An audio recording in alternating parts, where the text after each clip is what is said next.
Hello, everybody. Welcome to my weird, wonderful world. Welcome back to Sparkstember, of course, Sparks fans. And this is day 23. And we are going to be talking about Franz Ferdinand Sparks collaboration, FFS. Now, this, I put an asterisk, okay? And I'm probably going to put the asterisk also on screen here, like for the thumbnail, because because how I score this, and you have to understand when it comes to Franz Ferdinand, I've been a fan, like quite a while before, like almost a good decade before I knew who Sparks was. I was a big fan and loved Franz Ferdinand. I have the whole collection, including the brand new latest album of this year. The Human Sphere, awesome album. They still haven't lost their touch. You should check them out more. Now, I will admit that I really love this album. If it was just a Franz Ferdinand album that sounded exactly like this would be the best Franz Ferdinand album.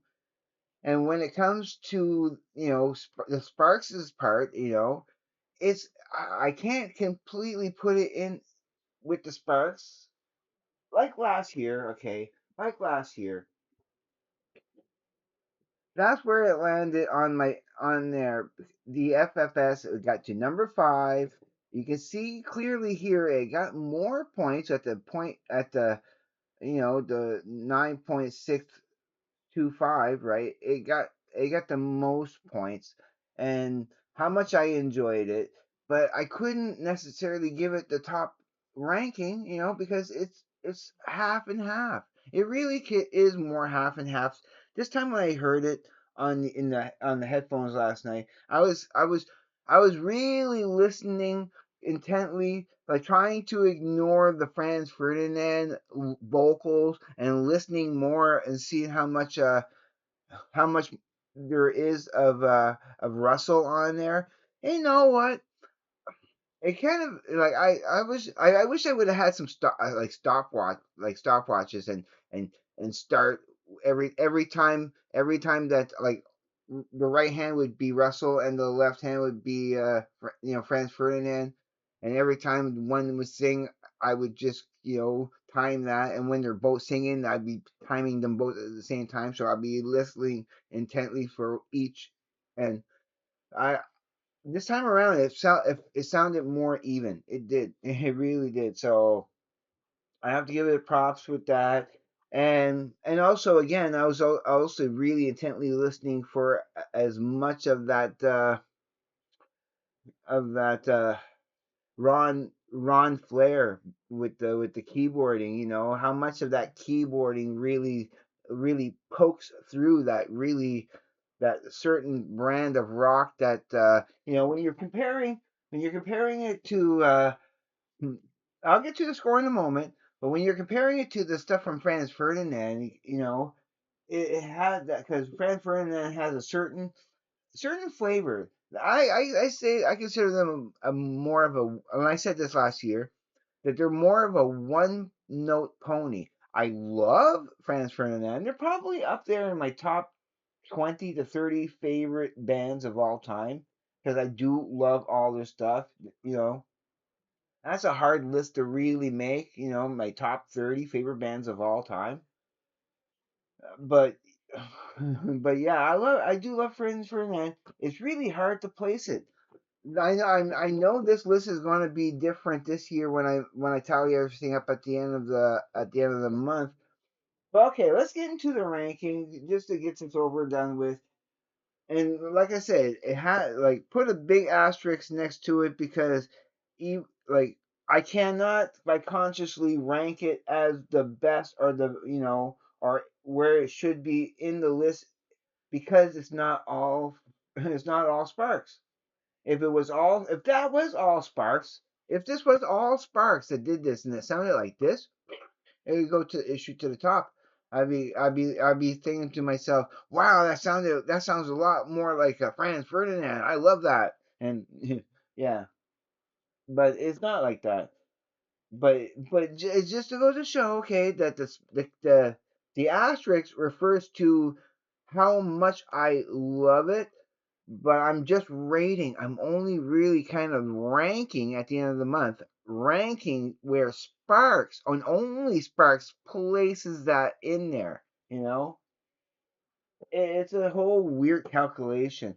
And again, just want to remind everybody, same thing with this year with last year. Okay, sure, you see how the discrepancies in the these numbers. Okay, me doing those ratings is it's just a guideline. It's just a guideline. I still add my own discretion and my own personal feelings of which ones kind of do I like.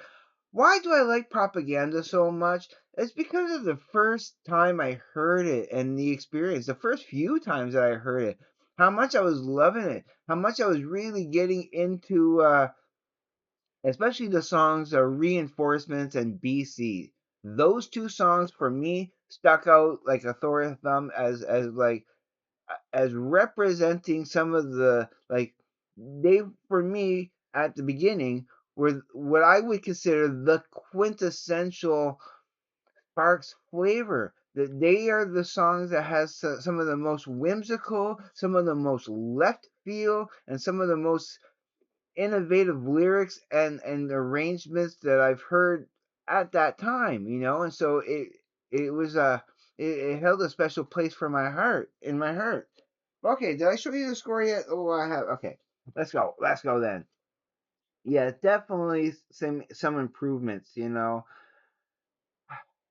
Those certain other of course everything that was 10 out of 10 in the first place stayed 10 out of 10, but a few of those 9.5s got also bumped up to a 10. For example, like Call Girl, Dictator's Son, those got bumped up, and then going down to The Man Without a 10, that had to get bumped up. And those were the only ones, but still that made it enough to bump it from a 9.6 to a 9.8. So yeah, of course it's going to be improved, and it's also it's because I heard more of the Sparks in it this time around than I did the last time around. I heard more of their contribution to the album. So it does have a yeah, it does have a special place in my heart. But we'll see how everything ranks at the end. Again, I can't give Sparks full credit because it's a collaboration, and they say it doesn't work, but it does work. It did work. This is proof. I love it. I love this, and I want to play it more often because it's so good. It's actually the album I wanna try to if I'm gonna squeeze any sparks into my pun sort of intended there. If I'm gonna light a spark into sparks into my brother Chris into liking sparks, this could be the wedge. Could be the little wedge, the nudge in there. Say, hey, check this out first. Then I'll slowly start playing things that that I think that would grab my brother's sensibilities a little bit more. But okay, one final thing. This the last few shifts that I've had at work. Okay, I've been bringing my little portable Bluetooth speaker to kind of blast things out loud. And I'm playing the music I want. I don't care what anybody thinks at all. I play the music I want to hear, and I've been playing I've been playing these playlists of Spark stuff, and it's driving a couple of the other employees a little batty. I had to change tones later on, and I started playing some Ozzy, especially Black Sabbath stuff. I ended up playing Master of Reality. I ended up playing then right after that I ended up playing Volume 4. Then I played Sabotage, and then I went and started playing Sabbath Bloody Sabbath. So I was to give them a break, and he compared them. He compared Sparks to two bands, and like, oh, what was the first band? It was something. It was like a cheap, cheesy, kind of rock band like Loverboy. Yeah, he said it was a cross between Loverboy and ABBA. That's what he was describing the Sparks as, and he goes, I don't like it. It just is too, It was like because he's a rocker. He wanted me to play more stuff like like Dio. He wanted me to play Dio. He wanted me to play Motorhead. Okay, but I wasn't into the mood to play in those at the time. At the time. But I said, okay, if I want to make a compromise, I'll play some Ozzy. Everybody loves Ozzy, right? So that's what I would end up playing.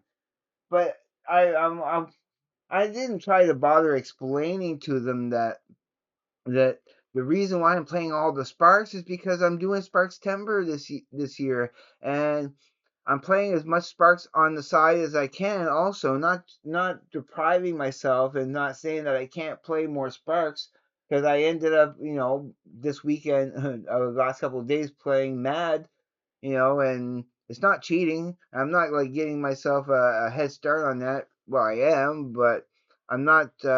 I'm not stopping myself from playing other Sparks albums if I feel like I want to play them. But as they come up on the day, the night before, I will intently listen to it in the headphones. Hopefully not fall asleep. Because if I fall asleep during the night, I will when I get up play it again in the headphones in the morning. So I don't miss my headphone session with each album. And I'm hoping that everybody who is into this Sparks Timber with me, is following along each day as I go along. Hopefully, for the first time, you're discovering Sparks. And all right, I babbled long enough. I don't want to make these too long, but I do want to give you a little bit of content and elaborate a little bit more on my feelings about all that.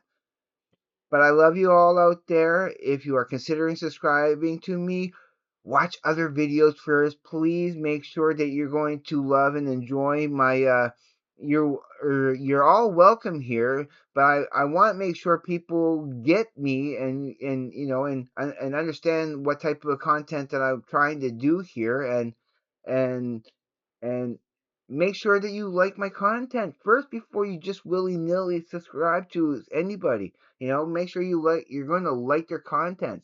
It's important that you stick around and that we want you to stick around.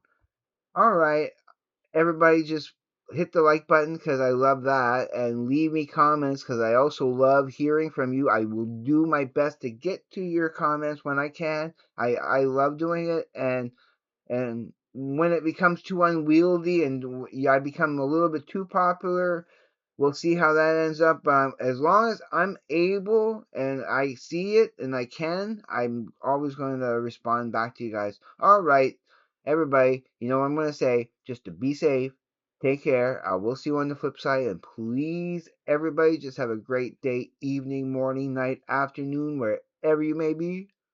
Peace, everybody.